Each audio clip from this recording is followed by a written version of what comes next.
Você já teve uma cicatriz que começou a crescer exageradamente, ficou vermelhada, começou a coçar? Você pode estar diante de um queloide, que é quando uma cicatriz não sabe quando parar o processo de cicatrização. Hoje nesse vídeo eu vou te explicar um pouquinho mais sobre os queloides e o que a gente pode fazer para prevenir essas lesões e quais os tratamentos disponíveis. Sou Ideli Naitz, dermatologista, uma apaixonada pela pele, pelas coisas que acontecem na pele e quero hoje te conscientizar um pouquinho sobre essa lesão. Quando você sofre uma lesão, seja por uma incisão cirúrgica, seja uma espinha ou um machucado, o normal é que dentro de alguns dias a gente tem ali uma regeneração daquela pele e uma cicatrização completa. E você vai ver ali só uma linhazinha de um cortezinho que teve ali, ou uma corzinha um pouquinho mais avermelhada de uma espinha que terminou de cicatrizar. Algumas vezes, o nosso corpo, ele não consegue respeitar esse limite de cicatrização e ele começa a produzir colágeno de uma forma desordenada naquela região e aquela lesão, ela vai aumentando de tamanho, ela vai ficando mais grossa, avermelhada, ela coça, algumas vezes ela dói e nesses casos nós estamos diante de um queloide. O queloide, ele pode dar em qualquer região do corpo, mas ele é mais frequente nas orelhas, nas costas e nessa região aqui do peitoral. Nessa região, inclusive, é o local de mais difícil tratamento. Eles tendem a recidivar com muita frequência. Por que nós temos menos queloide no rosto? Por que a gente fica menos preocupado quando a gente faz alguma incisão cirúrgica no rosto? Nosso rosto, ele tem muitas unidades pilosebáceas, que são unidades muito importantes para a regeneração da nossa pele. Então, como no nosso rosto a quantidade é grande, a gente tem menos chance de ter essa desordem. Então, no rosto, a gente fica mais tranquilo em relação a queloide. Algumas pessoas têm mais propensão genética a ter queloide. Ela é mais comum nas peles morenas e negras, nos pacientes dos 10 ao 30 anos. Então, se na sua família tem um caso de queloide, existe uma chance aumentada de você também ter o queloide. O que a gente pode fazer para prevenir o queloide, principalmente se você já sabe que existe essa tendência? A primeira coisa a gente só vai fazer incisões cirúrgicas que são realmente necessárias, né?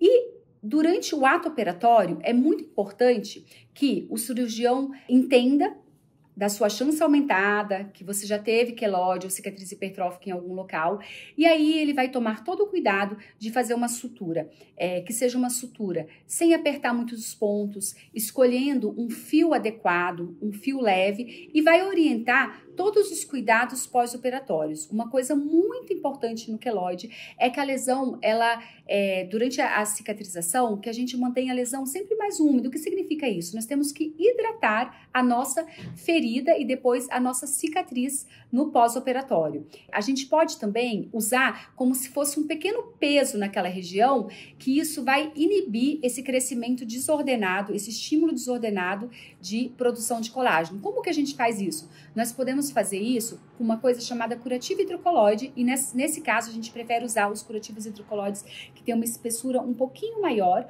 porque ele vai fazer como se fosse um peso sobre aquela região. O ideal é que a gente use esse curativo por até 4 meses pós a nossa ferida operatória, porque 120 dias é o tempo médio de uma cicatrização completa. E essas são formas que você usa de prevenir. Tem uma outra forma muito interessante, que é uma descoberta mais recente, que é você fazer toxina botulínica, botox, no intraoperatório. Você vai fazer a sutura da sua lesão e em volta da sua incisão, você vai colocar alguns pontinhos de botox. Por que isso é interessante? Porque quando eu coloco botox naquela região, eu vou diminuir a tensão da cirurgia, porque quando eu faço uma cirurgia, eu vou estar aproximando tecidos. Se eu faço botox em volta daquela região, eu diminuo a tensão daquele tecido. Então, o botox no intraoperatório, para pacientes que conhecem o seu histórico e a sua tendência, é super interessante.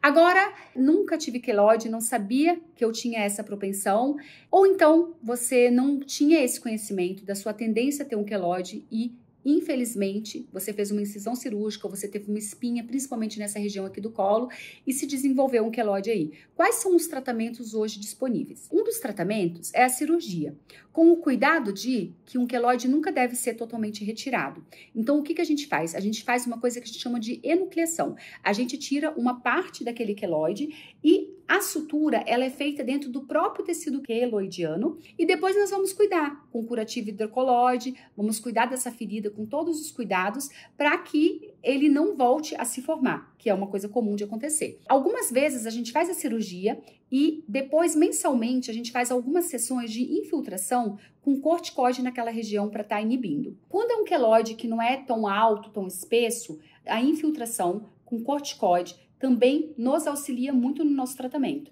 A gente faz sessões, geralmente com 30, 40 dias de intervalo entre elas, e o que você vai perceber ali é uma diminuição na espessura do queloide, mas a coloração em si não melhora muito. Um outro tratamento possível é uma substância chamada 5-fluoracil e muitas vezes a gente inclusive associa com o corticoide para também nos ajudar ali na diminuição da espessura e para interromper o crescimento daquele queloide que às vezes ele está crescendo desordenadamente. Outros tratamentos disponíveis são você fazer microagulhamento com drug delivery de PDRN, que é uma substância regenerativa bem interessante. A gente tem feito isso com resultados bons.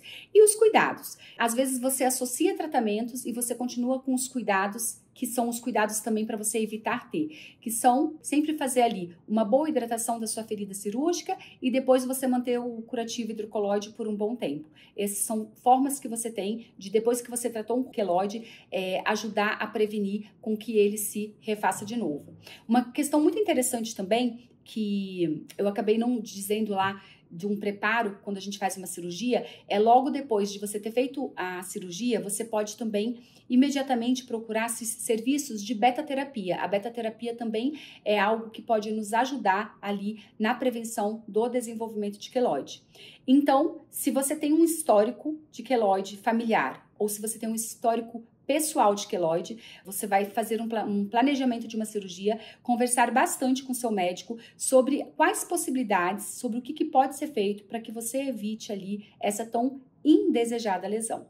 Se você gostou desse vídeo, já manda para aquela pessoa que você conhece que tem essa preocupação ou que tem queloide, para que ela fique informada e ela possa evitar novas lesões de queloide.